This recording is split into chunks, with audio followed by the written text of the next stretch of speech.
มีคนเคยกล่าวไว้ว่าความสำเร็จสูงสุดของคนเป็นแม่คือการเลี้ยงลูกจนเขาไม่ต้องพึ่งพาเราอีกต่อไปแต่แปลกนะคะที่ไม่มีใครเคยบอกเราเลยว่าวินาทีที่ความสำเร็จนั้นมาถึงจริงๆคนเป็นแม่จะต้องรับมือกับความเงียบและความรู้สึกใจหายขนาดนี้สวัสดีค่ะคุณแม่ทุกท่านยินดีต้อนรับกลับสู่รายการล้มแม่ไม่ได้ร็อกกับแก้วแม่แก้วค่ะ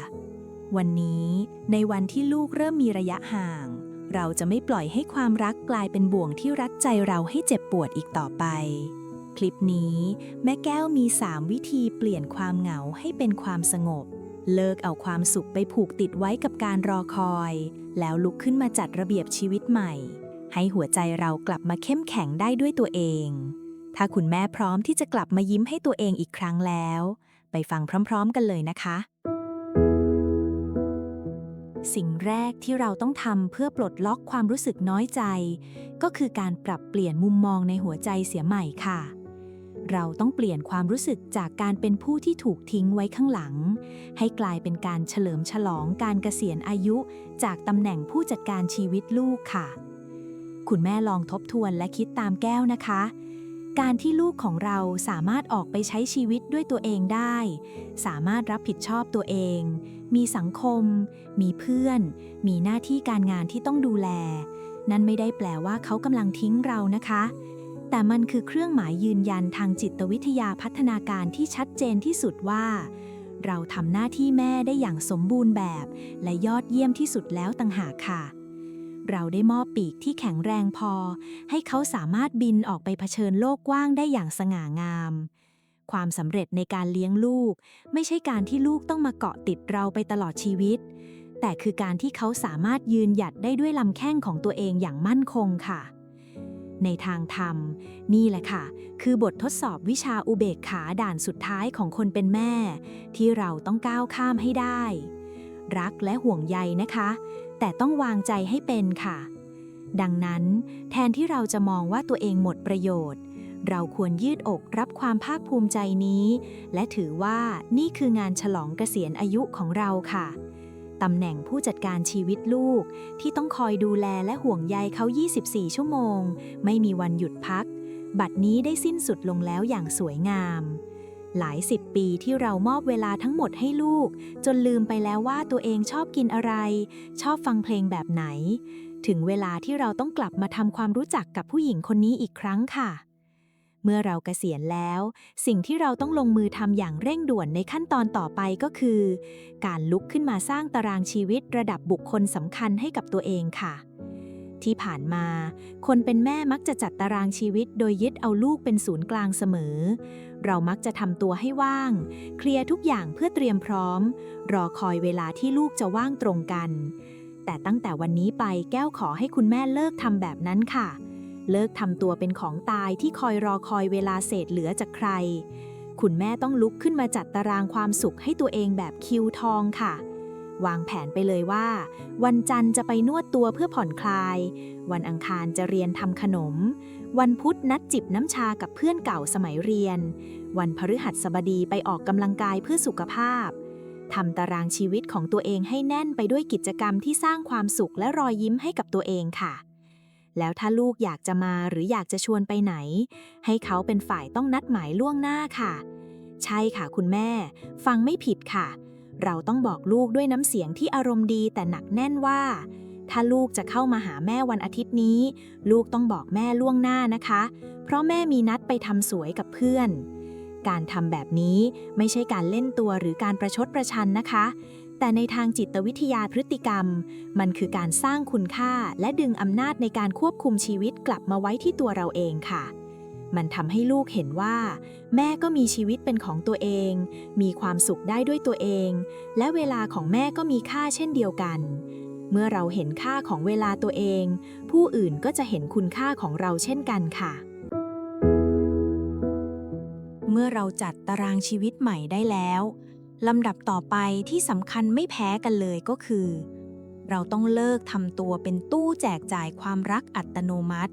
และเริ่มต้นเข้าสู่กระบวนการล้างพิษความคาดหวังค่ะในเชิงจิตวิทยาแล้วค ความเหงาและความเคว้งคว้างที่เกิดขึ้นในใจของคนเป็นแม่เมื่อลูกเติบโตขึ้นส่วนหนึ่งมาจากการที่เราเสพติดการเป็นผู้ให้มาตลอดทั้งชีวิตค่ะเราชินกับการได้ดูแลได้ปกป้องได้ทุ่มเทความรักทั้งหมดที่มีให้กับลูก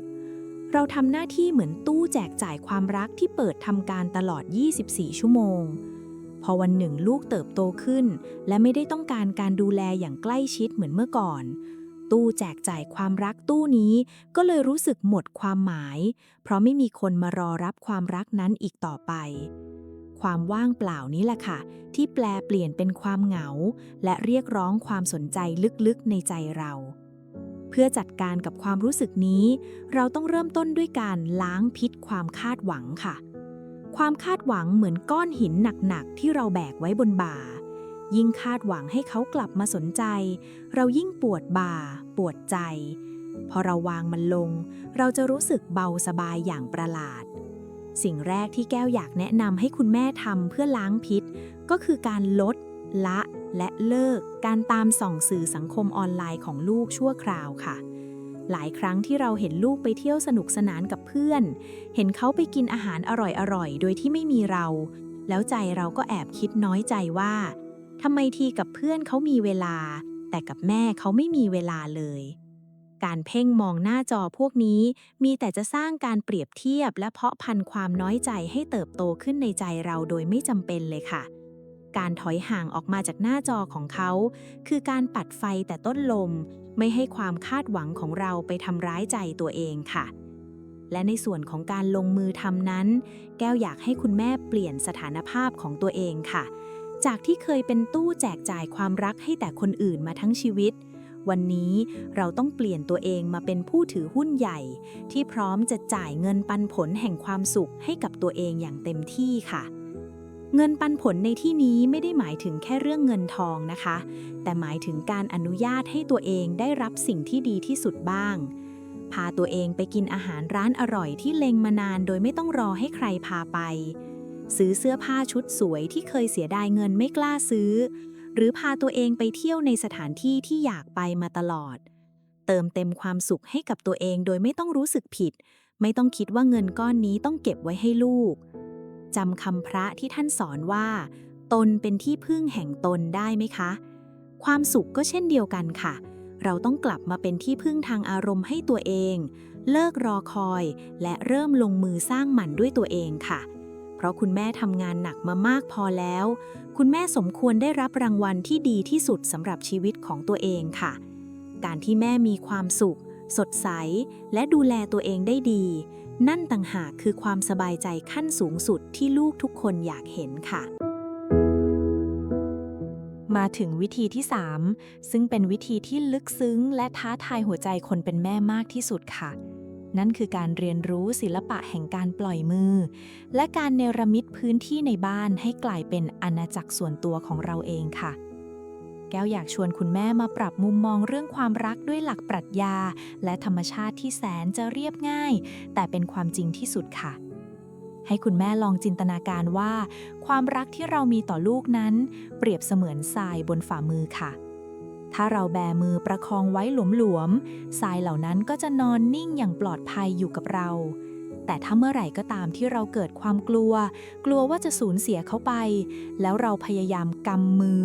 บีบให้แน่นที่สุดผลลัพธ์ก็คือเม็ดทรายเหล่านั้นก็จะยิ่งปลิ้นหลุดร่วงออกไปตามง่ามนิ้วมือจนหมดสิ้นยิ่งกำแน่นยิ่งสูญเสียค่ะความรักของคนเป็นแม่ก็เช่นเดียวกันค่ะการพยายามควบคุมการอยากรู้ทุกเรื่องในชีวิตลูกหรือการเรียกร้องความสนใจอยู่ตลอดเวลามันก็เหมือนการพยายามกำทรายให้แน่นยิ่งเราทำแบบนั้นลูกก็จะยิ่งรู้สึกอึดอัดและพยายามตีตัวออกห่างมากขึ้นความรักที่แท้จริงและเติบโตอย่างสวยงามที่สุดคือการแบมือประคองเขาไว้หลวมๆค่ะคือการให้อิสระลูกในการก้าวเดินไปสู่สังคมโดยมีเราเป็นพื้นที่ปลอดภัยที่คอยพยุงปีกอยู่ห่างๆนี่คือสัจธรรมเรื่องความไม่เที่ยงเลยนะคะทุกอย่างบนโลกล้วนเปลี่ยนแปลงรูปแบบความสัมพันธ์ระหว่างเรากับลูกก็เช่นกันการลดความยึดมั่นถือมั่นและยอมรับความเปลี่ยนแปลงนี้คือกุญแจดอกเดียวที่จะปลดล็อกความสงบในใจเราค่ะ และเพื่อให้เราสามารถปล่อยวางได้อย่างแท้จริงการปรับเปลี่ยนสภาพแวดล้อมรอบตัวจึงเป็นเรื่องที่สำคัญมากตามหลักจิตวิทยาสิ่งแวดล้อมค่ะนี่คือช่วงเวลาลงมือทำที่แก้วอยากชวนคุณแม่ลุกขึ้นมาจัดบ้านใหม่ค่ะแทนที่จะปล่อยให้ความเงียบของบ้านมาทำให้เราใจหวิวหรือนั่งแคว้งอยู่ที่มุมเดิมๆโดยไม่รู้จะทำอะไรดีแก้วขอชวนคุณแม่หามุมว่างๆสักมุมในบ้านแล้วเนรมิตพื้นที่นั้นให้กลายเป็นอาณาจักรแห่งความสุขส่วนตัวของเราเองค่ะจัดมุมใหม่ให้เป็นมุมดูละครเรื่องโปรดหรือจะเนรมิตมุมอ่านหนังสือเล็กๆที่สงบและเป็นส่วนตัวแค่จัดโต๊ะตัวเดิมให้สะอาดหาแจกันดอกไม้ใกล้ตัวมาวางหรือทำเป็นมุมนั่งพักผ่อนไว้จิบน้ำชากาแฟในแบบที่เราชอบไม่จำเป็นต้องใช้ของแพงหรือตกแต่งอะไรมากมายเลยค่ะคุณแม่แค่เราตั้งใจมอบพื้นที่ตรงนี้ให้เป็นของขวัญแก่ตัวเราเองการจัดสภาพแวดล้อมใหม่คือการสื่อสารกับสมองและหัวใจของเราโดยตรงว่าพื้นที่ตรงนี้ไม่ใช่บ้านที่อ้างว้างอีกต่อไปแต่มันคือพื้นที่แห่งความสงบและความสุขที่แท้จริงของผู้หญิงคนหนึ่งที่พร้อมจะใช้ชีวิตอย่างเบิกบานใจค่ะทุกครั้งที่คุณแม่เดินเข้ามาในมุมนี้มันจะคอยย้ำเตือนว่าชีวิตของคุณแม่ยังมีกิจกรรมสนุกๆและความสุขอีกมากมายรออยู่คุณแม่คะการก้าวผ่านความเหงาเมื่อลูกเริ่มมีระยะห่างไม่ใช่เรื่องง่ายเลยแก้วเข้าใจอย่างสุดหัวใจค่ะแต่มันคือบททดสอบที่ยิ่งใหญ่ของคนเป็นแม่ทุกคนที่จะต้องก้าวข้ามไปให้ได้เราต้องไม่ลืมนะคะว่าหน้าที่ของเราในวันนี้ไม่ใช่การเดินตามหลังลูกเพื่อคอยดูแลเขาไปตลอดชีวิตแต่หน้าที่ของเราในวัยนี้คือการนั่งสวยๆจิบน้ำชาอย่างสงบมีความสุขกับตัวเองดูแลสุขภาพกายและใจให้แข็งแรงเพื่อให้ลูกๆของเราสามารถออกไปโบยบินในโลกกว้างได้อย่างหมดห่วงไร้กังวลนั่นแหละค่ะคือความรักที่ยิ่งใหญ่ที่สุดที่แม่คนหนึ่งจะมอบให้ลูกได้รอยยิ้มของคุณแม่คือแสงสว่างของบ้านเสมอค่ะขอให้คุณแม่ทุกคนมีหัวใจที่แข็งแกร่งและสามารถเปลี่ยนความเหงาให้กลายเป็นความสงบที่งดงามได้ในเร็ววันนะคะแก้วเชื่อมั่นอย่างหมดหัวใจว่าผู้หญิงที่เก่งกาจและทุ่มเทมาทั้งชีวิตอย่างคุณแม่ทุกคนจะสามารถสร้างความสุขให้ตัวเองได้อย่างแน่นอนค่ะ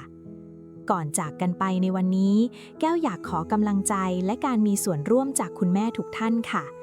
ใครที่ฟังมาถึงตรงนี้และพร้อมที่จะลุกขึ้นมาสร้างอาณาจักรความสุขของตัวเองปฏิวัติชีวิตตัวเองใหม่ตั้งแต่วันนี้ช่วยพิมพ์ข้อความคำว่าแม่ทำได้มาในช่องแสดงความคิดเห็นเพื่อเป็นพลังและเป็นกำลังใจให้กับเพื่อนๆคุณแม่ท่านอื่นที่กำลังพยายามอยู่เช่นเดียวกันนะคะวันนี้พักใจให้เต็มอิ่มกลับมายิ้มให้ตัวเองกว้างๆแล้วค่อยกลับมาเริ่มใหม่ไปด้วยกันนะคะแก้วเป็นกำลังใจให้เสมอแล้วพบกันใหม่ในตอนหน้าสำหรับวันนี้สวัสดีค่ะ